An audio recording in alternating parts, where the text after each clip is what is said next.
Hi everyone, I am Prapti. I am Amit. I am Duval. We are from Excel Public School, Mysore. 7.62% of children were found to have special needs, and locomotor disability is the most prevalent disability in our country. 61% of disabled children in our country attend school. In recent times, schools have started modifying their infrastructure to help children with locomotor abilities so that they can access all the parts of the campus. But science laboratories have not been upgraded to meet the needs of these students. So we thought that we could design a laboratory table that can help children with locomotor impairments to begin with. To understand the difficulties of children in a wheelchair, we did a role play. We tried doing some chemistry experiments sitting in a wheelchair. We found that even simple tasks like holding and filling a burette becomes very difficult when we are on a wheelchair. So we came up with a laboratory table with the following modifications to help them.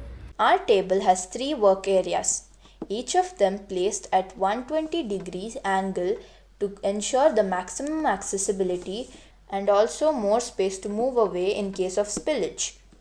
The table's height is proposed to be 27 inches. The center work desk has a movable reagent rack for easy access to the reagents.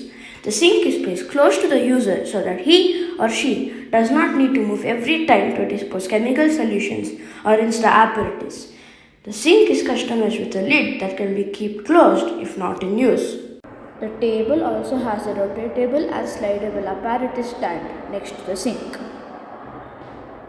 This also helps them to pipette out the solution from a lower height easily. The second workspace has a fume hood to let the children do heating experiments without moving from the place. This is incorporated with the safety concern to prevent them from going around and waiting in the queue for the fume hood. We also have an opening sliding cupboard fixed to the bottom of the table to help them keep their personal belongings. We have converted the third workspace for physics experiments. This workspace has a sliding tabletop and a rotating tabletop. This was designed to help children when they have to access the whole of the table for physics experiments, like finding the focal length of the lens, meter bridge, resonance, etc. This rotatable sliding tabletop will help them place things at an appropriate distances and record the measurements easily. We all researched and came up with the design. Amit did the 3D design on Trimble. Signing off from the team of S4A, Science for All. Thank you.